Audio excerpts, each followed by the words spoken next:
নমস্কাৰ। বহুদিনৰ মূৰত এটি নতুন মোৰ শিক্ষামূলক ভিডিঅ' লৈ আহিছোঁ। আজি ভিডিঅ'টোত লৈ আহিছোঁ ডক্টৰ সৰ্বপল্লী ৰাধাকৃষ্ণনৰ এটা চমু বক্তব্য। এইখিনিতে মই জনাব বিচাৰিছোঁ যে এই ভিডিঅ'টো যদি মোৰ কিবা ভুল ভ্ৰান্তি হয় তাৰ বাবে মই ক্ষমাপ্ৰাৰ্থী।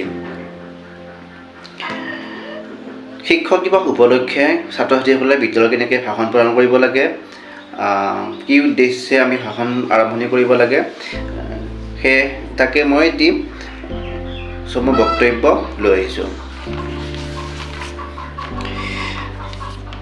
পৰম শ্ৰদ্ধাভাজন আজি শিক্ষক দিৱস উপলক্ষে উপবিষ্ট সভাপতিৰ আসন অলংকৃত কৰা সভাপতি মহোদয়, বিদ্যালয়ৰ মোৰ শ্ৰদ্ধাৰ অধ্যক্ষ মহোদয়, বিদ্যালয়ৰ অন্যান্য শিক্ষাগুৰুসকল,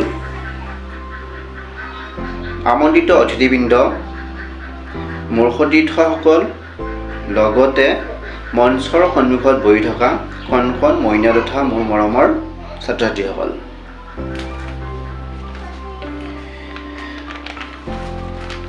ভাষণৰ আৰম্ভণিতে মই সকলোকে অভিনন্দন তথা হিয়া ভৰা শুভেচ্ছা জ্ঞাপন কৰিছোঁ। আজি 5 ছেপ্টেম্বৰ। আজিৰ দিনটোতে মহান মনীষী চিৰনমস্য ব্যক্তি ডক্টৰ সৰ্বপল্লী ৰাধাকৃষ্ণদেৱৰ জন্ম হৈছিল। তেওঁ একেধাৰে আছিল এজন দাৰ্শনিক, পণ্ডিত, সুবক্তা, ৰাজনীতিবিদ, লগতে ভাৰতৰ ৰাষ্ট্ৰপতি তথা উপৰাষ্ট্ৰপতি। আমি প্ৰত্যেকেই শিক্ষকক সন্মান কৰা উচিত, কিয়নো শিক্ষক অবিহনে আমাৰ জীৱনটো পূৰ্ণাংগ হ'ব নোৱাৰে।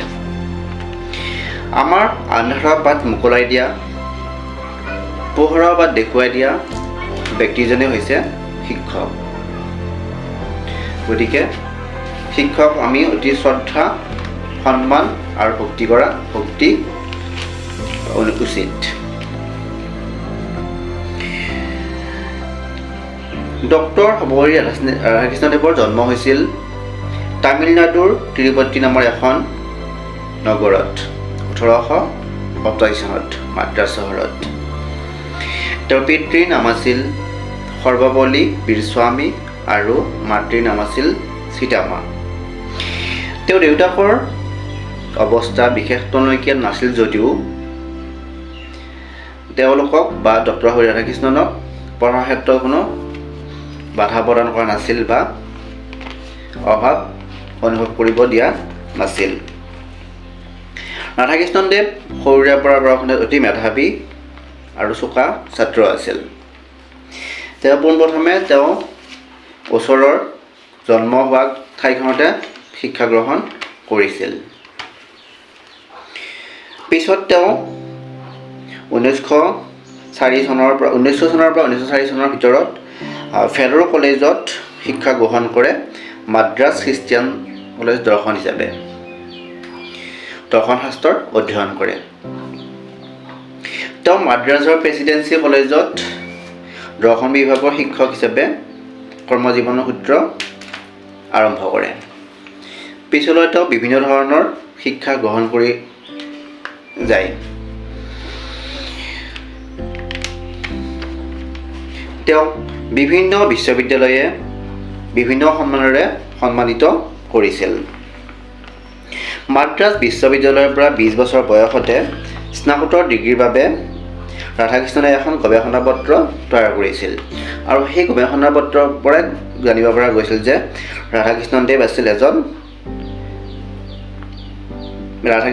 হ'ব এজন বিখ্যাত দাৰ্শনিক। তেতিয়াই তেওঁৰ দাৰ্শনত্বৰ উমান পোৱা গৈছিল। শিক্ষক শিক্ষয়িত্ৰী তথা শিক্ষক জাতিৰ ওপৰত আছিল তেওঁৰ অসীম শ্ৰদ্ধা ভক্তি। সেয়েহে তেওঁ তেওঁৰ জন্মদিনটো শিক্ষক দিৱস হিচাপে পালন কৰিবলৈ আহ্বান জনাইছে। তেখেত আছিল এজন সুবক্তা। বিভিন্ন দেশত বিভিন্ন ঠাইত তেওঁ বক্তৃতা প্ৰদান কৰিছিল আৰু সেই বক্তৃতাবিলাক সেই ঠাইৰ মানুহে বা সেই দেশসমূহে ৰেকৰ্ড কৰি ৰাখিছিল আৰু সেই তেওঁৰ কথাবিলাক, ভাষণবিলাক, বক্তাবিলাক এখন কিতাপ আকাৰে, গ্ৰন্থ আকাৰে প্ৰকাশ কৰিছিল। তেওঁ ভাৰতৰ প্ৰথম উপৰাষ্ট্ৰপতি আৰু দ্বিতীয় ৰাষ্ট্ৰপতি হিচাপে নিয়োজিত হৈছিল। সেই বিখ্যাত মহান মনীষীজনৰ মৃত্যু হৈছিল 1975 খ্ৰীষ্টাব্দৰ 17 এপ্ৰিলত। এইখিনিয়ে আছিল মোৰ আজিৰ চমু ভাষণ। পুনৰবাৰ মই সকলোকে কৈছোঁ যে এইখিনিতে যদি মোৰ কিবা ভুলভ্ৰান্তি হৈছে তাৰ বাবে মই ক্ষমা প্ৰাৰ্থী। এইখিনিয়ে কৈ মই মোৰ চমু বক্তব্য সামৰণি মাৰিছোঁ। ধন্যবাদ।